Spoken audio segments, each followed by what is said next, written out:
Es un placer estar nuevamente aquí.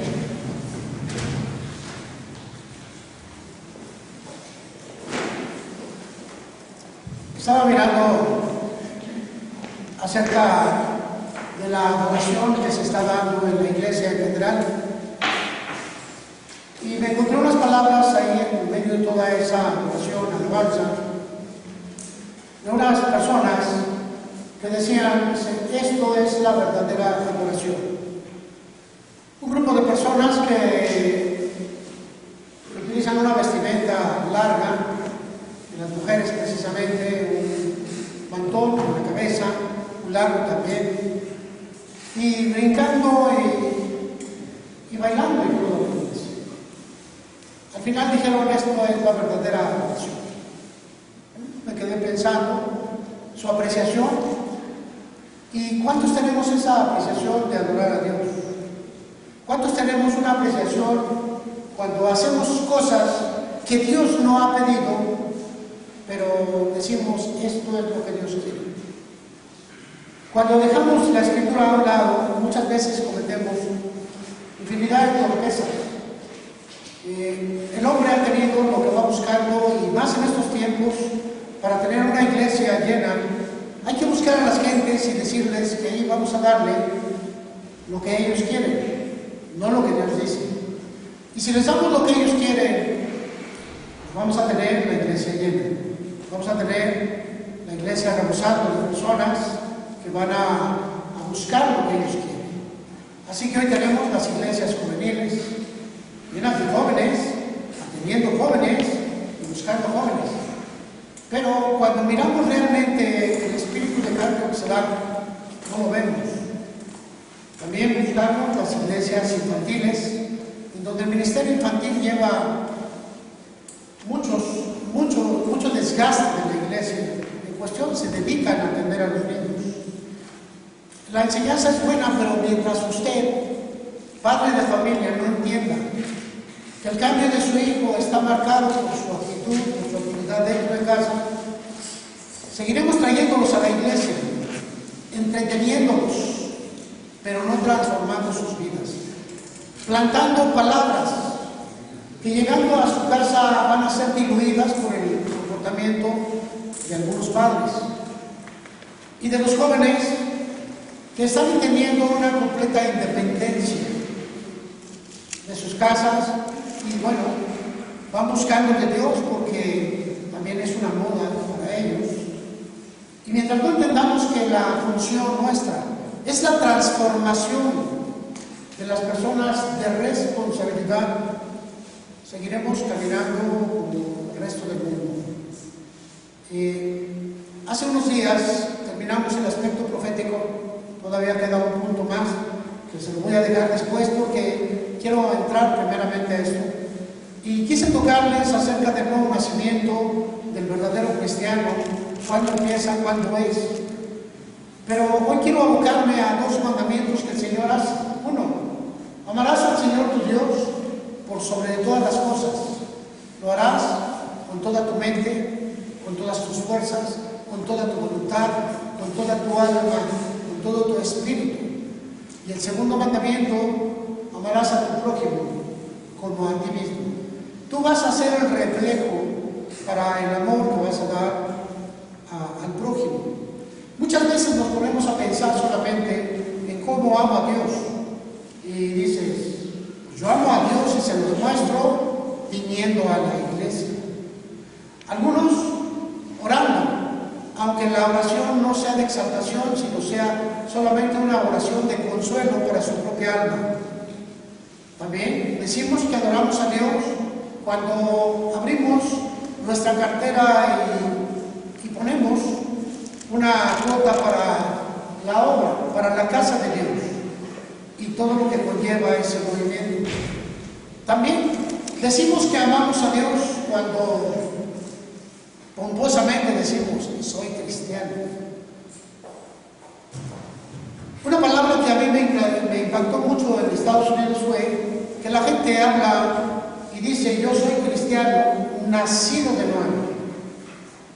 Aunque muchas veces nos vemos hacer cosas que no convienen, pero utilizan mucho esa palabra, nacido de nuevo. Y es una de las cosas también que vamos a tocar más adelante, el nuevo nacimiento. Solo para su estudio, estoy seguro de que usted ya está en otro nivel, pero quiero que lo entienda y también quiero que lo empiece a ver dentro de su propio ser. ¿Cómo nos damos cuenta cuando una persona ha nacido de nuevo, es cristiana? Aquí mismo en la iglesia. Aquí mismo en la iglesia somos detectables. Nuestra conducta a veces nos convierte en un lobo solitario, alguien que no tiene cuates, que no tiene amigos, que se vuelve solitario. ¿Por qué? Porque el orgullo te ha separado y necesitamos buscar y derribar esas cuestiones de orgullo dentro de la propia iglesia. En la propia iglesia nos formamos rencorosos y formamos bandos, tú con los azules, yo con los rojos, tú con los amarillos, yo con los blancos, etc. Y nos damos cuenta de la pequeñez que vamos o que tenemos. Y nos damos cuenta que no hemos derribado ciertas cosas. Estoy hablando de una iglesia en general, no estoy hablando de la iglesia local. Y la iglesia local también tiene lo suyo. Muchas veces vemos que algún hermano está viviendo circunstancias desfavorables, ¿verdad? Y no nos damos un poco de tiempo para hacer esa labor cristiana de amor. En el caso de nuestra hermana Ángeles, le pidieron que no entrara en la oración general. Y es la razón por la cual estuvimos orando, pero no se metió al grueso de la iglesia. Sin embargo, tenemos a nuestra hermana Gloria, ¿verdad? Usted puede, en contacto con su familia, ir a visitarle, le va a dar mucho gusto. Una visita de 5 minutos, quizá 10, no más. Y que usted vaya bien, porque su organismo está demasiado débil. Si usted tiene algo débil, no vaya. ¿Por qué? Porque no tiene defensas. Cuando entendemos todos esos conceptos, vamos caminando y vamos librando una batalla constante. A veces se nos olvida quiénes somos. Bueno, aquí es donde vamos a recordarnos. Quiero que me acompañe, hermano, les voy a compartir un poco de la palabra de Dios acerca de ese tramo de amor, ese consuelo de amor y esa edificación. En Lucas, capítulo 10, en el versículo 25. Aquí encontramos algunas personas la llamaron la parábola, otras personas le han llamado una enseñanza de amor. Yo quiero que usted le llame nada más como la enseñanza del samaritano. Algunas personas le pusieron el buen samaritano, pero bueno, no hay uno sino Dios. Pero aquí nos hace una enseñanza que tenemos que aplicar, tenemos que ver.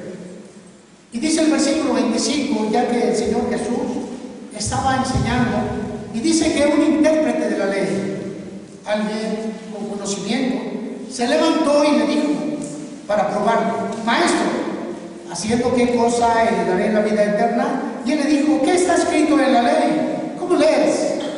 Y aquel respondiendo dijo, amarás al Señor tu Dios con todo tu corazón y con toda tu alma y con todas tus fuerzas y con toda tu mente y a tu prójimo como a ti mismo.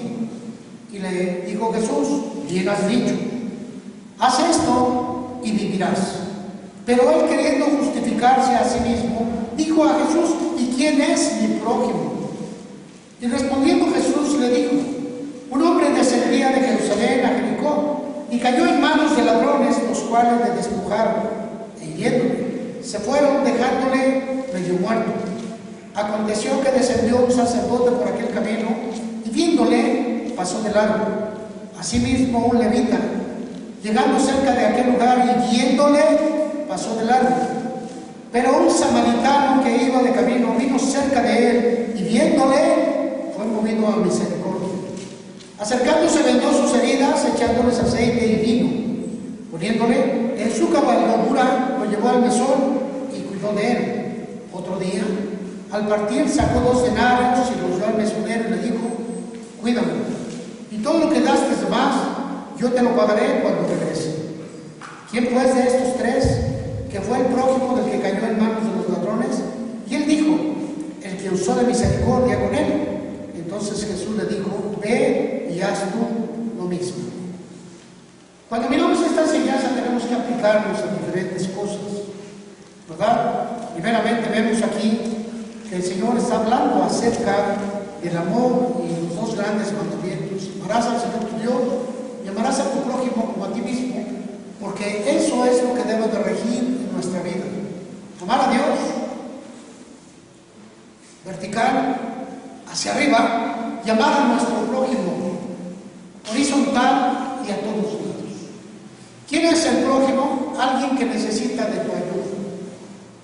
Y aquí vas a ver que los tres personajes que asumen la posición vieron, por eso remarqué la palabra, viéndole, actuaron de diferente forma. ¿Por qué toma el Señor a un samaritano? El samaritano correspondía a una persona que no tenía el concepto de la enseñanza correcta. Hoy podíamos hablar de alguien que no ha llevado toda la enseñanza. El samaritano es alguien que tenía una revolución en cuanto a la enseñanza, y a causa de esa revolución era sacado, era echado de los templos, era puesto aparte, y de acuerdo a la misión judía, su propia vestidura, su forma, su manera de vestir decía quién era samaritano y quién era judío. Los judíos todos tenían que tener en sus túnicas ciertas líneas que iban diciendo a qué tribu pertenecían, etc. Quizá correspondía hoy a algo así como un código de barras, digo, solamente por las líneas que marcaban, porque unas eran más anchas, otras más angostas, y todas estaban en la parte de abajo de la túnica, y algunas eran diferentes de otras, denotaban que la persona que traía esa túnica era un rabino, un maestro, o en este caso como los fariseos, ¿verdad?, que usaban ropa oscura con ciertos rasgos.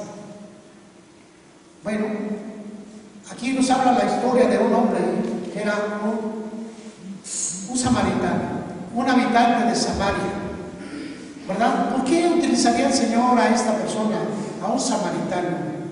¿Qué es lo que nos quiere enseñar? ¿Por qué no utilizó a un personaje común y corriente como un judío, sino utilizó a un samaritano? A veces nosotros pensamos que somos más que los demás, pero viene una persona con poco conocimiento haciendo obras que tú, por tu negligencia, no las haces, y dices, es que Dios no quiso. No, Dios sí quiere, pero tú no. Tú no te has esforzado, tú te has encerrado en la cúpula en donde vives, en tu burbujita, y no has hecho más. Por supuesto, estoy hablando de un término genérico, no lo estoy aplicando a ninguno de ustedes. Sin embargo, quiero llevarlo de esa manera para que cada quien vaya tomando lo que no ha hecho y lo que sí ha hecho. La misericordia es algo tan grande que nosotros debemos de hacer todos los días, todo el tiempo. Debe de ser un sello. Cuando Dios habló a tu vida, dijo en la bendición de Abraham, te dijo que tú serías la bendición a todas las naciones. A todas. Eres la bendición que está esperando ese Señor que está allí en la esquina con su manita así. Tú eres la bendición para esa persona que se acerca y te toca el carro para decirte, oye, cómprame un dulce porque no he comido, para mirar cómo vas a actuar. O es también aquel personaje que tú contratas para que te ayude en las labores de tu casa y le pagas lo menos posible, pudiéndolo bendecir. Yo no digo que le des lo que no corresponde, digo que le pagues mejor que le pagarían allá afuera, en caso de que tengas esa posibilidad. Sin embargo, miramos que muchos cristianos tienen empleados mal pagados. ¿Por qué, hermano? Si nosotros somos la bendición del mundo, ¿por qué no bendecimos a nuestros empleados? Ya que dice el Señor que la bendición vendría a través de nosotros. Pero hablamos mucho y hacemos poco. Y cuando Dios está tomando esta enseñanza del samaritano, nos hace ver varias cosas. Quiero primeramente enseñarte a qué corresponde un samaritano. En San Juan capítulo 4, versículo 9. Aquí vemos, le dice la mujer a Jesús. Jesús había llegado a Samaria se había sentado en el pozo. Y llegó una mujer y le dice: mujer, dame de beber. Y empezaron a platicar. La mujer samaritana, versículo 9, le dice: ¿cómo tú, siendo judío, me pides a mí de beber? Yo soy mujer samaritana, porque judíos y samaritanos no se tratan entre sí. Y aquí vemos un punto especial. A veces yo he mirado personas, como tú y como yo, que no le hablan a la persona que va allí porque él es testigo de Jehová. Y seguramente no quiere ni siquiera mirar cómo se comporta, si tiene que comer o no tiene que comer. Y no le hagas tampoco a aquel porque es de los israelitas. Tú no quieres contaminarlo. Y en virtud de esto estamos actuando exactamente igual como los intérpretes de la ley. Hemos caído a veces en una forma de pensamiento que nos hace daño. Yo no estoy hablando de que tú conlleves su doctrina. Estoy hablando de que lo tengas como un ser humano que puede y tiene necesidades y que tú estás en la capacidad de auxiliar. Cuando esto sucede, esta mujer viene y le dice a Jesús: samaritanos y judíos no se hablan, Señor. Yo no sé qué haces tú aquí. Este no es tu lugar. ¿Cómo lo había descubierto la mujer? Por las túnicas, por la manera de vestir. Jesús estaba hablando con ellos y la mujer le dice: Señor, a nosotros Abraham nos dio esta fuente. Abraham destapó estos pozos. En el versículo 20 dice: nuestros padres adoraron en este monte, pero ustedes dicen que es en Jerusalén, en el lugar donde se debe de adorar. Cuando creamos situaciones que obligan a las personas, tú no puedes adorar si no vienes a la iglesia central. Vamos a abrir muchas iglesias, pero el día domingo hay que abarrotar la iglesia central. Y en la iglesia central tienen que estar todos. Y dice aquí, hablando de la verdadera adoración, le dice: y viene la hora cuando ni en este monte ni en ningún otro, porque la adoración viene del corazón. Estaba hablando acerca de esa enseñanza. Muchas veces nosotros no enseñamos acerca de él, siento que tú eres la bendición del mundo, pero a veces no tienes para abrir tu corazón o abrir tu bolsillo para una persona que es tu vecino. Yo no estoy hablando de una persona que te va a estafar, sino alguien a quien tú conoces y a quien estás ayudando. Pero a veces dices: no, yo no voy a ayudarme porque esta mujer se fugó con quién sabe quién y ahora que pague. Pero estás viendo su sufrimiento. ¿Por qué juzgas? ¿Por qué no le ayudas si está en tus manos? El pueblo cristiano ha caído en un bache de verse solamente a sí mismo. Y ay, pobrecito de mí, pobrecito con mis necesidades, ayúdenme, hermanos, porque me quiero comprar un carro nuevo, último modelo. No cabe. Aquí vemos a esta mujer. Le dicen los paganos, ¿verdad? Eran medio paganos porque no alcanzaban a recibir toda la enseñanza y no estaban dispuestos a doblegarse para encontrarse, pero había necesidades. Y Jesús llega a ese lugar porque dice: aun cuando ellos no entiendan lo que es la derecha y lo que es la izquierda, necesitan ayuda.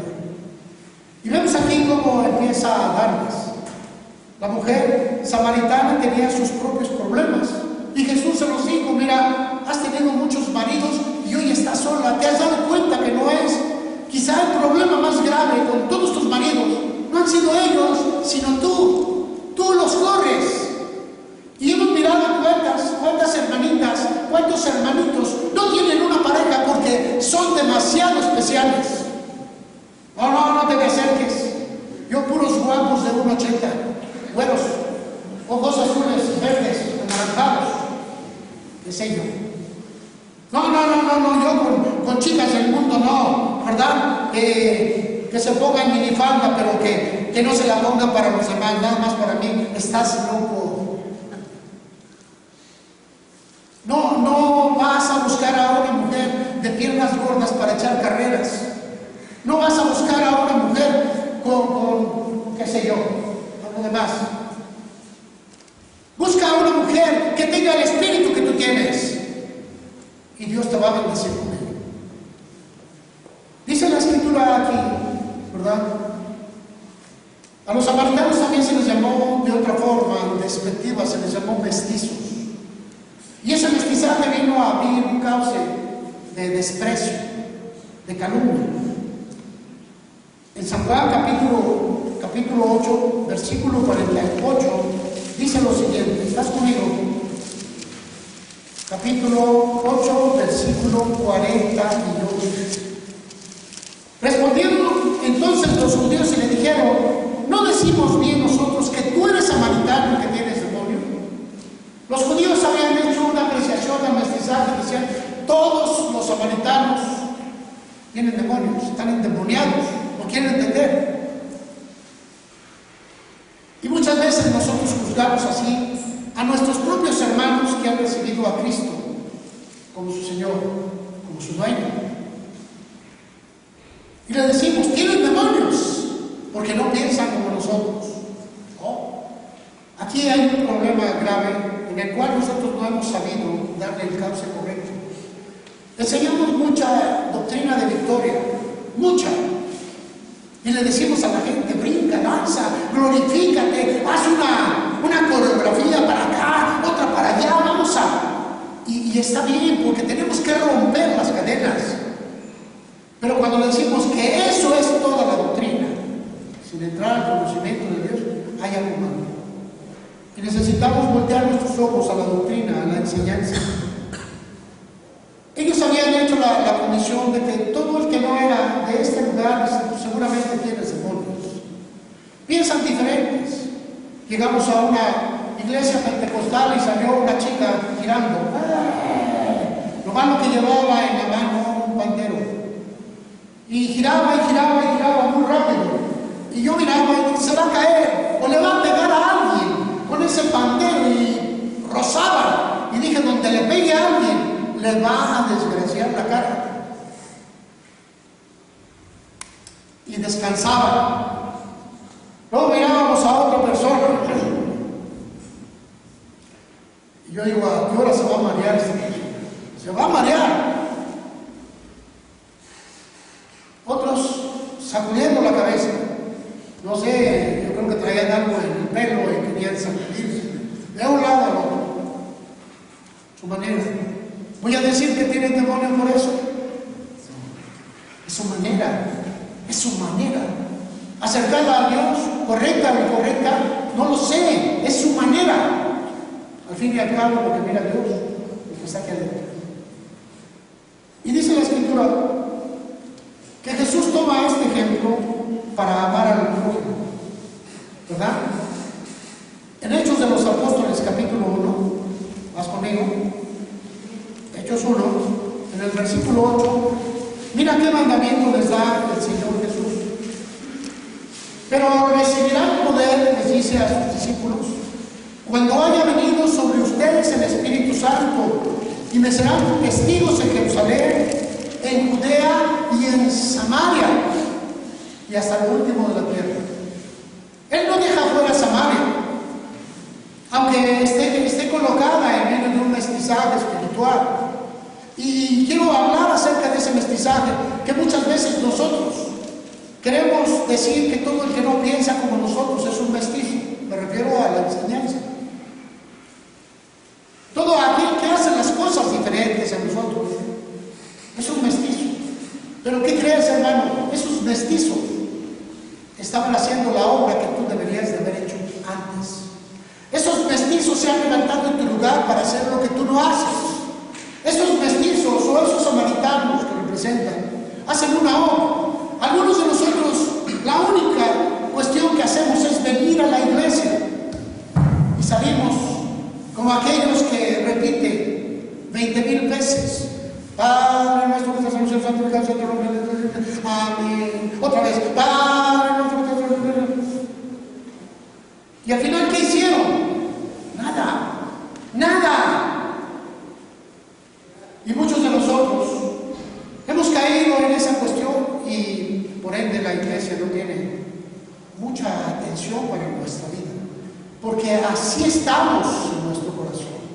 Y es la razón por la cual la iglesia no es importante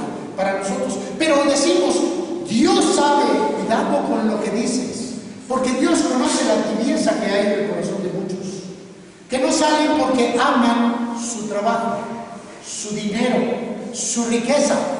Son avaros. Ay, no es cierto. Las evidencias lo dicen. Si no tienes tiempo para estar con el Señor, no tienes tiempo para nada. Eres alguien a cual el diablo le está comprando su alma, lo saca de la iglesia y le da lo que quiere.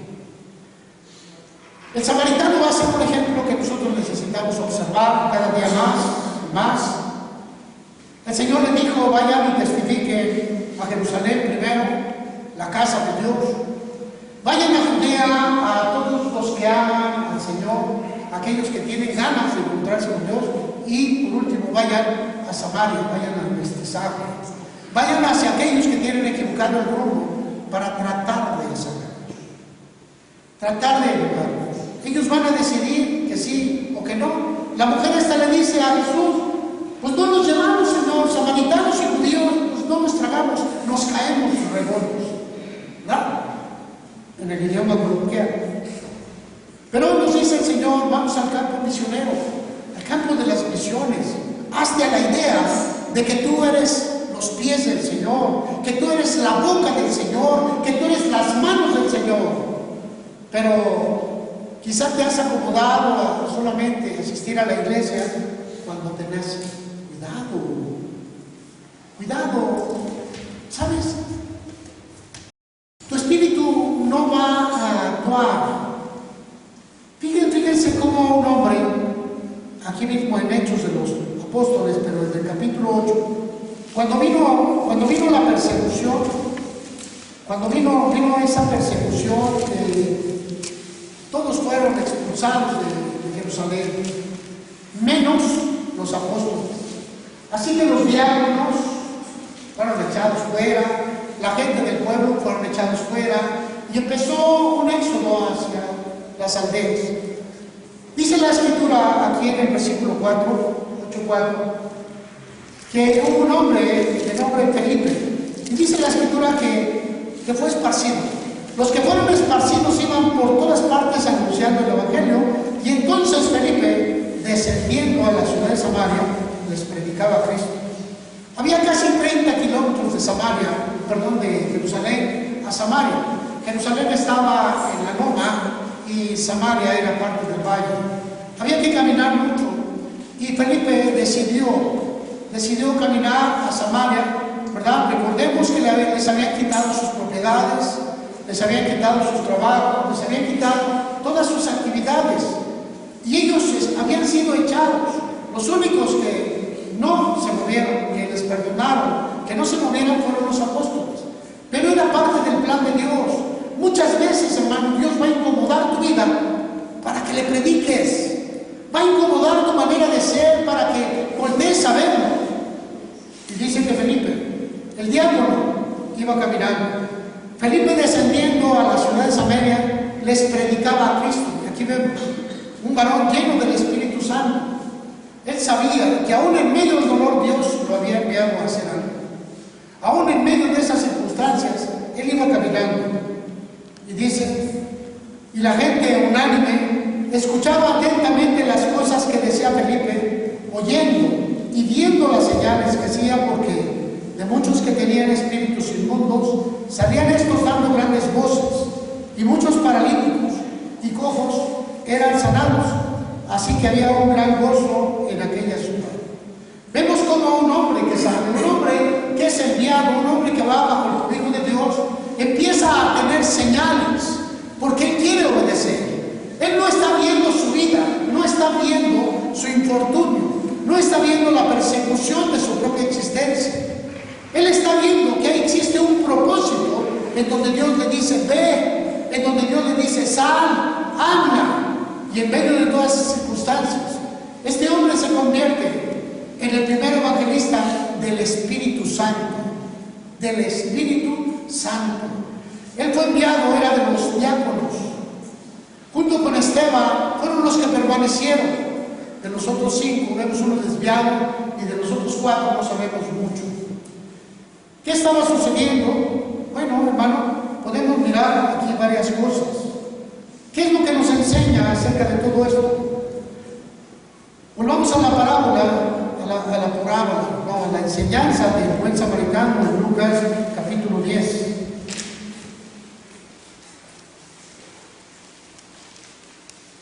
Amén. 10:25 dice,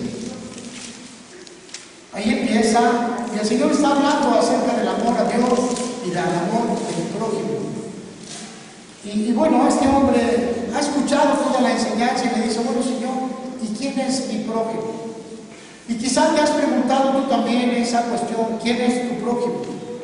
Y la palabra de Dios, aquí vemos como la historia. Dice la escritura así en el versículo 30. Un hombre descendía de Jerusalén a Jericó y fue asaltado y despoblado. ¿Sabes, hermano, cuántas veces nos hemos encontrado con gente lastimada en la carretera y vemos cómo pasamos? Pastores, auxiliares del templo o ministros, y vemos también personas comunes.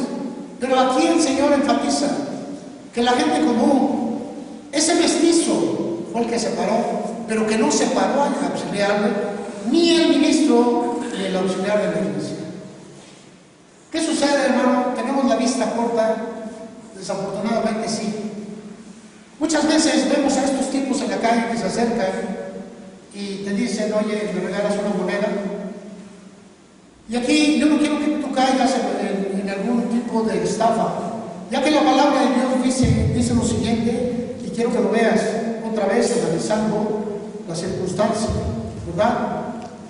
Dice la escritura, versículo 33, un samaritano que iba de camino, vino cerca de él y viéndole, tú necesitas ver exactamente qué es lo que te están pidiendo y si está acorde. No vas a cooperar para que el hombre se vaya a tomar una botella de licor. No vas a darle para que el hombre vaya a comprarse una cajetilla de cigarros y vuelva a hacer explotar sus pulmones. Viéndote, ¿qué es lo que ves? La necesidad. Pues auxílialo en su necesidad, ¿verdad? Y dice la escritura, viéndole fue movido a misericordia. Vendó sus heridas, le echó aceite y vino. Parece profético el asunto. Y poniéndolo en su cabalgadura, lo subió a su carro y lo llevó al hotel donde él estaba y le dio instrucciones al hotel. Cuídalo.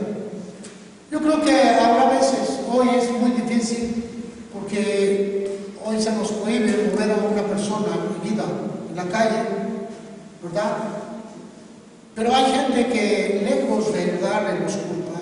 Quizá, hermano, aquí va a ocupar una opción muy especial para tu vida.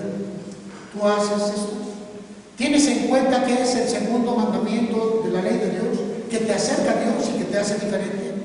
El amor de Dios fluye por cada uno de tus poros y tienes la observancia de la gente que está junto a ti, ya que la palabra prójimo es una persona que está junto a ti que necesita ayuda. Prácticamente podríamos decir, necesita tu ayuda. Y vemos aquí que este hombre iba de camino, tuvo que detener su camino, cosa que no hizo el ministro o el sacerdote, y cosa que no hizo el auxiliar del ministerio.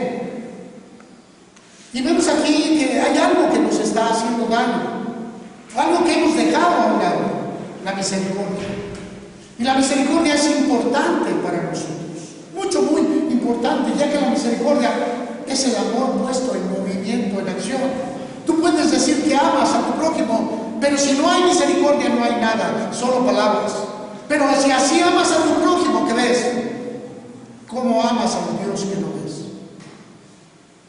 En este tiempo que estamos viviendo y que cada día nos encaminamos más hacia la gran destrucción que está por venir a la tierra, podemos pensar, hermano, tú que te preocupas tanto por diferentes cosas y que no te has puesto a pensar que si tú falleces, ¿a dónde vas?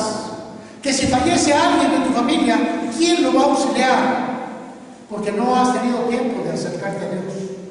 Y Dios no es el Señor de tu casa. Y si Dios no es el Señor de tu casa, entonces puedes preguntarte, ¿quién es el Señor de mi casa? ¿Mamón? ¿El dinero? Todo el mundo piensa en acumular más. ¿Acaso no te das cuenta que no puedes disfrutar más que una porción tan pequeña? Pero el enemigo te va a estorbar para que quieras más y más y más y más, y no puedes disfrutar lo que tienes. El samaritano es un claro ejemplo del mestizaje. Un mestizaje en las cosas de Dios, por supuesto. Por supuesto. En una palabra que la manejamos así y así, de acuerdo a nuestra propia vida pecaminosa. Hermano, los cristianos no cometen pecados, lo has dicho. Este hombre no entendía eso. ¿Quién es mi prójimo? Jesús. Y Jesús tuvo que contarle una historia. Tuvo que decirle que un prójimo es aquel que necesita de tu misericordia. Pero a veces el prejuicio nos impide acercarnos a Él. Es que, pues no, yo no puedo ayudar a este porque es testigo. No, este no es israelita. No, a este menos, pues es católico. No puedo ayudar. No. Que vayan con sus pastores ahí. Te equivocas. La Escritura nos dice lo siguiente. Y nos pone de ejemplo, ¿verdad? Que a veces nosotros hablamos mucho y hacemos poco. Aquí a veces levantamos nuestras manos con un éxtasis de entrega. Pero cuidadito y toquen tu carácter porque demonio propio, ¿verdad? Dominio propio, perdón, me equivoqué. No tienes dominio propio. Explotas, odias, aborreces, señalas. Y si tuvieras un madero para golpear a los demás, seguro que decías. ¿Sabes por qué, hermano? Porque eres presa de tu carácter. Eres presa de ti misma y ti mismo. Y quizá, hermano, haya un mestizaje en lo que has aprendido. Quizá no has alcanzado a tener todo lo que Dios dice. Amarás a Dios sobre todas las cosas, con tu mente, con tu corazón, con tu alma, con tus fuerzas. Y amarás a tu prójimo como a ti mismo. Necesitas amarte a ti y amar a tu prójimo. Lo que quieres para ti, también para tu prójimo. Seguramente a ti te gusta comer 3 veces al día, ¿verdad? Estoy seguro que a tu prójimo también, pero quizá no le alcanza para tener esas comidas. Quizá, hermano, a ti cuando te enfermas, después de haber orado, corres al médico y le dices, Señor doctor, deme medicamentos para, ¿verdad? Hasta le pedimos que nos dé un medicamento que nos ayude a irnos a trabajar, ¿verdad? No hay deseo. Pero ¿por qué no piensas que tu prójimo no va al médico porque no tiene dinero para ello? No compra medicamentos porque no tiene dinero.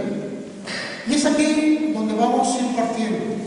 Yo sé que es una parte que no nos gusta mucho hablar, pero dice la Escritura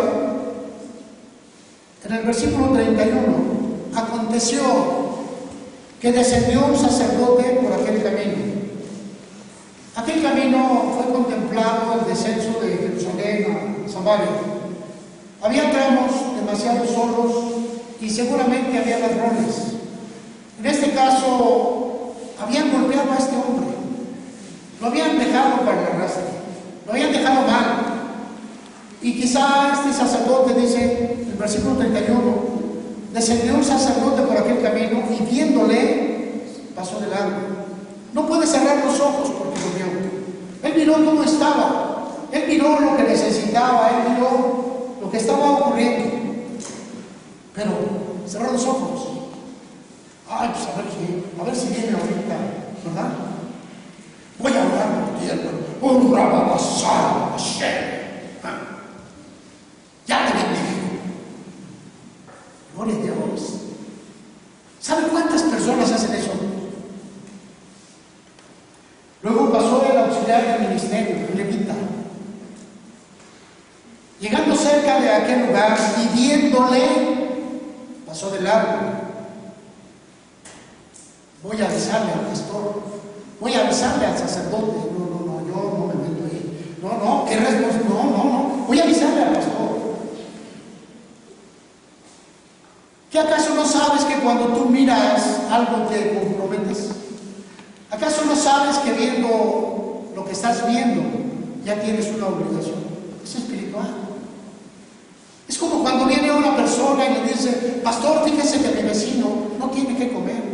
Ah, qué bien, pues vamos a ayudarlo, pero la obligación es tuya. Dios te lo enseñó. Vamos a ayudarlo, pero tú debes estar al frente. Y sabes, hermano, esas cosas ya no las hacemos valer. Algunas personas dejamos las cosas de Dios solamente en la Escritura y nos olvidamos completamente de lo que está pidiendo el Señor, ¿verdad? Hechos de los Apóstoles, capítulo 10, versículo 28.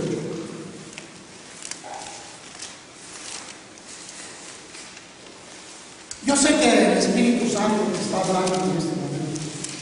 Y sé que junto a tu casa, sé que junto a tu familia, sé que junto a tu vida hay alguien en necesidad extrema.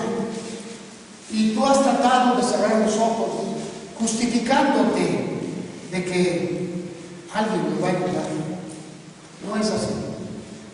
Si tú lo has visto es porque Dios quiso que tú lo vieras. En el versículo 28 dice, y les dijo, ustedes saben cuán abominable es para un varón judío juntarse o acercarse a un extranjero, pero a mí me ha mostrado Dios que a ningún hombre llame común o inmundo. ¿A ti no te lo ha mostrado Dios? Que ese hombre, aunque no piense igual que tú y tiene necesidad, está bajo tu dimensión. A menos de que tú lo consideres el del mestizaje. Pero si tú has crecido, es tu obligación ayudarlo. Fue atacado, fue malherido y nosotros no podemos ignorar. Creo que cada día vamos a ver más y más circunstancias parecidas en todo el mundo. Y dice la Escritura, el apóstol Pablo escribe en primera carta a los Corintios 13, versículo 1, si yo hablase lenguas humanas y angélicas y no tengo amor, vengo a ser como un metal que resuena o un címbalo que repite. Hay personas en toda Latinoamérica que están destinando una parte de su salario, alguna parte, no sé si es mucha, si es poca, y salen a la calle y le dicen a una persona que está vendiendo, véndeme tu mercancía. Y por supuesto se la van a comprar en mucho más. Y le dice, por lo menos hoy te voy a dar la oportunidad de que te vayas a descansar temprano. Quizá, hermano, no estemos listos para eso, pero las personas que venden allá afuera, creo que tú puedes ver la necesidad que tienen y qué es lo que venden. Se armó una campaña para que le digas a una persona que vende en el piso que no te rebaje ni un centavo de lo que vende, que le compres todo tal al precio que te da y aún que le des más. Sin embargo, creemos que esa campaña no es para nosotros. Pero en Latinoamérica están juntándose personas que determinan un día de salario para regalar a los pobres. Un día de salario que ellos toman y van buscando de la manera cómo van a bendecir a otras personas. Quizá una, quizá dos, quizás a tres, no lo sé. Y van hacia esa persona y le dicen, véndeme toda tu mercancía. Y se la compran. Y después de que se la han pagado, le dicen, ahora sí aquí la tienes y te regalo tu mercancía para que sigas vendiendo. Otros van y le cambian su mercancía por una caja misteriosa en donde han puesto el dinero. Y le dicen, te cambio eso por esto, ¿quieres? Y teníamos una historia aquí en Jerez, Zacatecas, acerca de un muchacho, trabajador de Soriana, se hizo famoso, porque se acercó un tipo y le dijo: mira, amigo, empleado de Soriana con ¿cómo se llama? La casaca, el chaleco, y le dijo: mira, amigo, ¿qué crees? Que se me terminó el dinero y no alcancé a comprarle los pañales a mi hijo, ¿me podías ayudar? El muchacho, un empleado, quizá de acomodador de anaqueles, quizá otra cosa, no lo sé.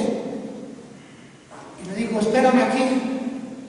Y fue el muchacho y trajo el paquete, lo pagó de su propio dinero. Él lo pagó y le dijo: aquí tienes el paquete para tu niño. Cuando puedas, si es que puedes, me lo regresas, y si no, hay que quede.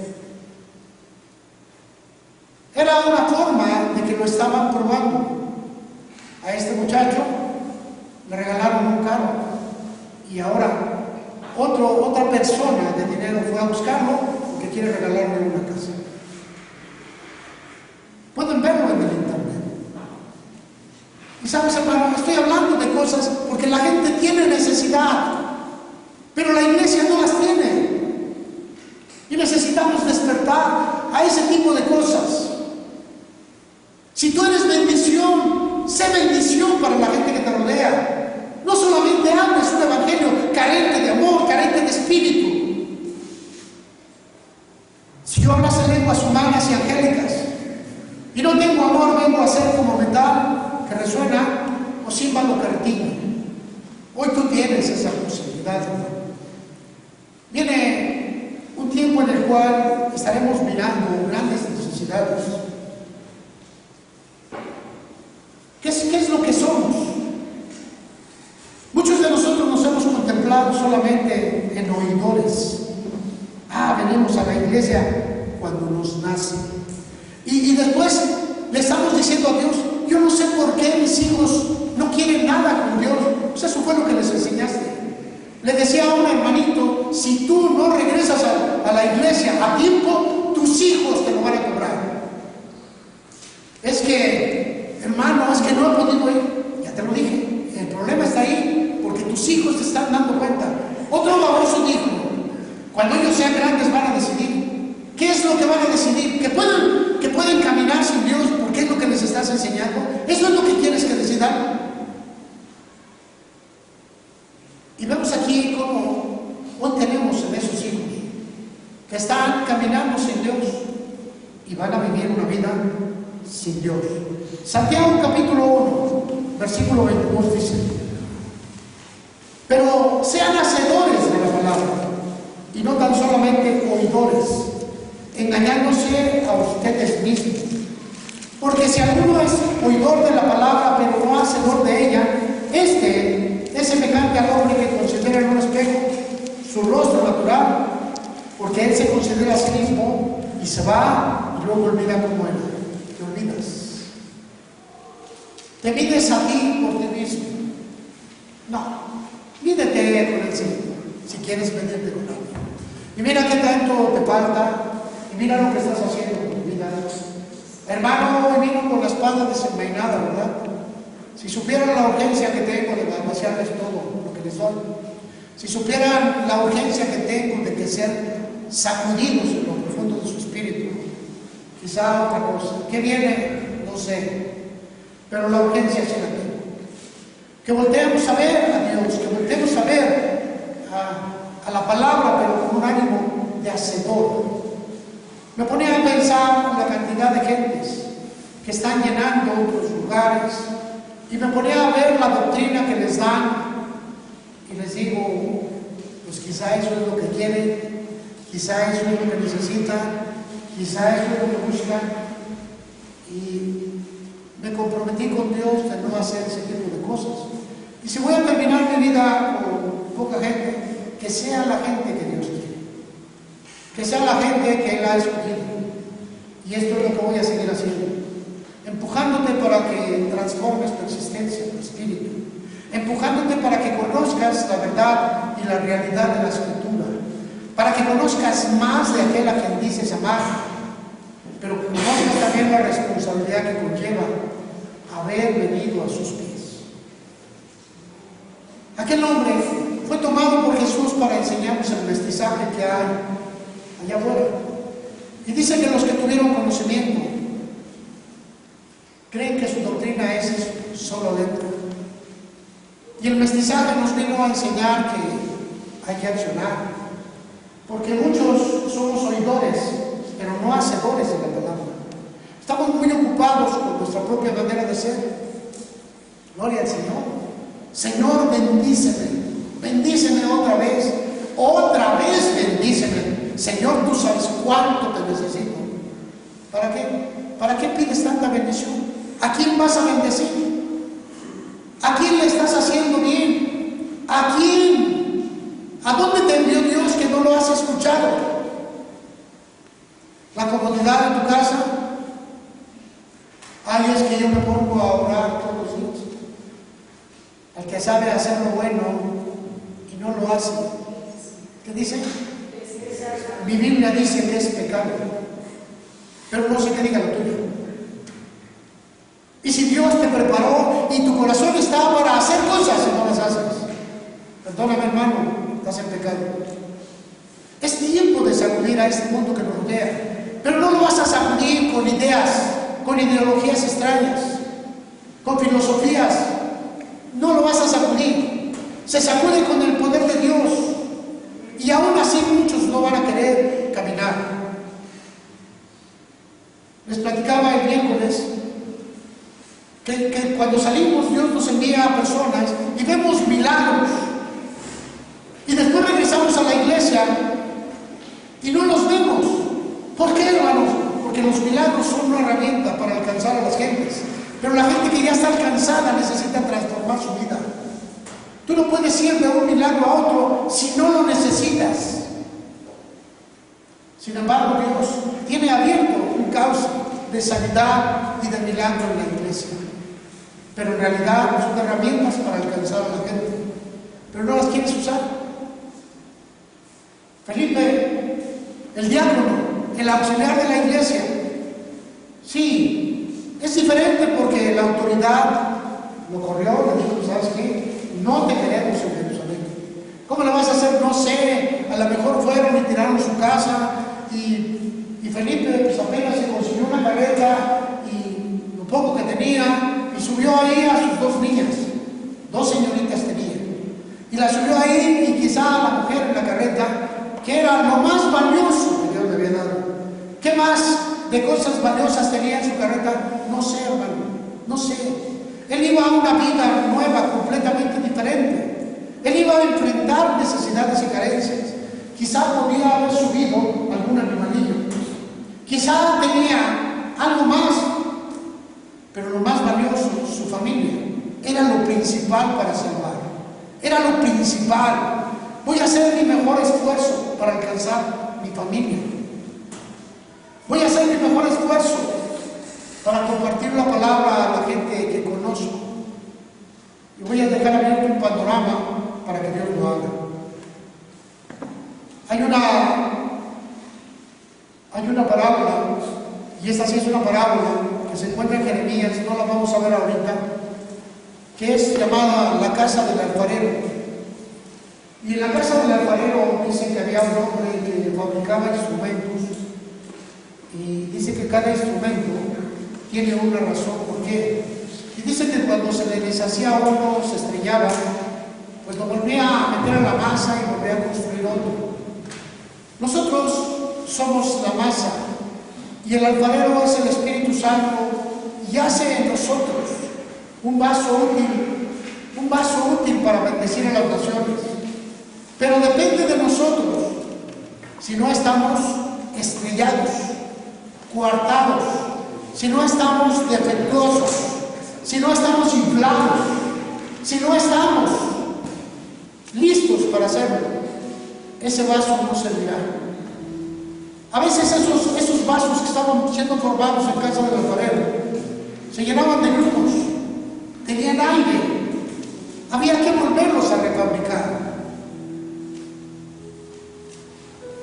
pero cuando entraban al horno con aire y se cocían, salía un vaso defectuoso que no servía para nada.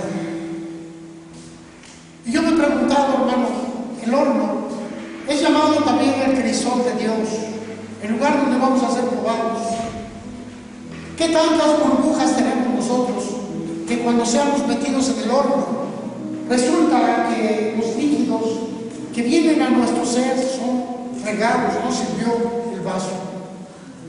Nosotros somos esos útiles. La segunda carta de Timoteo, capítulo 2, en el versículo 20, dice: pero en una cosa grande, no solamente hay utensilios de oro y de plata, sino también de madera y de barro, y unos son para usos honrosos y otros para usos viles. Así que, si alguno se limpia de estas cosas, será instrumento para honra, santificado, útil al Señor y dispuesto para toda buena obra. ¿Te das cuenta, hermano, que depende de ti? Depende de nosotros el ser diferente. Señor, ¿por qué no me usas? Porque no puede usarte. Porque no le has entregado tu vida. Porque tú has tomado tu vida y la has manejado conforme te ha agradado. Si alguno se limpia de estas cosas, será instrumento para honra. Dios quiere usarte, hermano. En el libro de los Romanos, la carta a los Romanos, capítulo 9, en el versículo 21 dice: ¿o no tiene potestad el alfarero sobre el barro para hacer de la misma masa un vaso para honra y otro para deshonra? Cuando estaba leyendo acerca del alfarero, me espantó esta cuestión. Aquí en la iglesia se va a levantar vasos para honra, pero aquí mismo en la iglesia se van a levantar vasos para deshonra. Y me quedé pensando en el gran ateo Karl Marx. Si leen la historia, se van a dar cuenta que este hombre, un genio en la política, en la dirección de masas, era hijo de un pastor, nieto de un abuelo pastor, pero se convirtió en un ateo terrible, porque sus padres nunca le enseñaron, a pesar de ser pastores, nunca le enseñaron el amor de Dios. Y se convirtió en el gran ateo. Y hoy miramos que los grandes ateos salen de la iglesia. ¿Para qué voy a la iglesia si Dios me bendice más? Cuando voy todo se descompone, dice. Está siendo entregado al mundo y el mundo te está reclamando. Y voy a terminar, hermano. Cuando el Señor Jesús le está enseñando esta parábola a todas esas personas, ¿verdad? Lucas 10, 25. Les estaba hablando acerca de los dos grandes mandamientos. Les estaba hablando del amor de Dios en nuestras vidas. Les estaba hablando de aquellas cosas que deben de llegar. Si el amor no está en ti, hermano, es inútil todo lo que eres. Eres solo palabras. Y hoy necesitamos levantarnos y ser la diferencia. Dios te llamó para que bendigas a las naciones. Hermano, pero ¿cómo lo voy a hacer? Ya te lo dije. Dales un poco de ti, un poco de ti. A veces una palabra, a veces un consejo, pero a veces de lo que hay en tu bolsillo. Tú vas a saber cuándo dar una cosa y cuándo la otra. El amor es una decisión de vida. El que ama entrega su vida. El que ama renuncia a su propia vida. El que ama mira a los demás como una prioridad antes que a sí mismo. El que ama pone su vista en Dios, porque Dios es amor. Y Dios, por medio de su Espíritu, viene a nosotros para impulsarnos a seguir haciendo eso.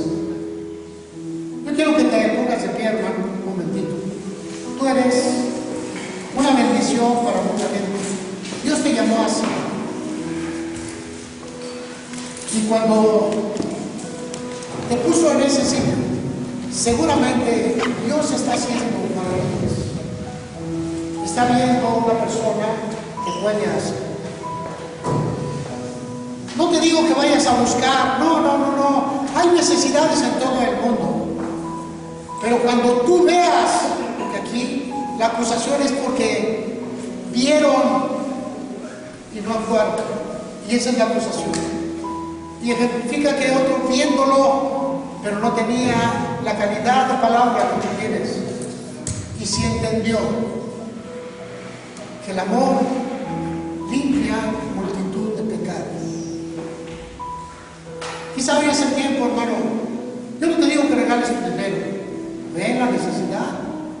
Este hombre miró a aquella persona, lo vio golpeado, lo vio sangrante, lo vio impedido para siquiera caminar. Le aplicó curaciones, lo subió a su carro y lo llevó a descansar. Uf, qué terrible es abrirle la puerta a una persona en este tiempo que tú no conoces. ¿Qué tal si me va a robar?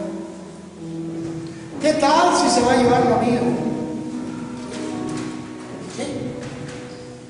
Pero precisamente el miedo del mundo se ha metido también en la iglesia y no nos podemos hacer. Cierra un momentito tus ojos. Padre, en el nombre de Jesús, te rogamos que en tu gracia, Señor, mires el corazón y la vida de cada uno de mis hermanos.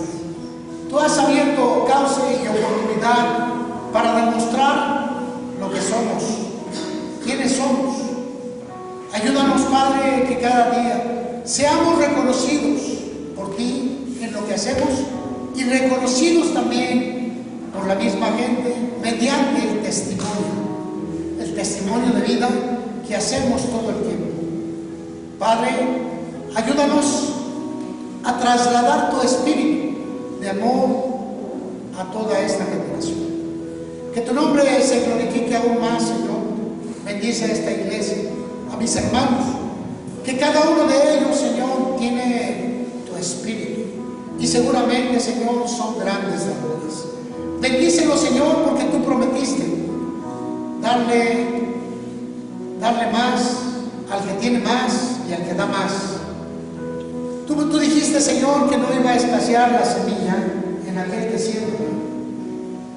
Dale más, mucho más, y la oportunidad para que lo siga haciendo. Bendice, Señor, esta iglesia y dale pan al que come y semilla al que siembra. Padre, glorifícate. Yo bendigo esta iglesia, Señor, mis hermanos y hermanas, sus casas, sus familias. Bendigo sus artesias, sus despensas, pero sobre todas las cosas bendigo sus cuerpos para que en ellos haya salud, vida, fortaleza. Que todo enemigo del alma y de su espíritu sea reprendido y desarraigado de ellos. Que todo pensamiento de derrota y de maldad sea quitado de sus mentes. Es reprendido en el nombre de Jesucristo. Hoy proclamamos tu grandeza y tu majestad en este sitio, Señor, y te agradecemos. Bendice a mis hermanos que se encuentran al otro lado del internet, de esa pantalla, Señor. Trae salud también a mi hermana Margarita García, Señor, por el vértigo que está sufriendo. Trae esa sanidad completa para su vida. Padre, hoy te damos gracias por todo lo que tú haces en el nombre de Jesucristo. Amén y amén. Ahora denle un fuerte aplauso al Señor.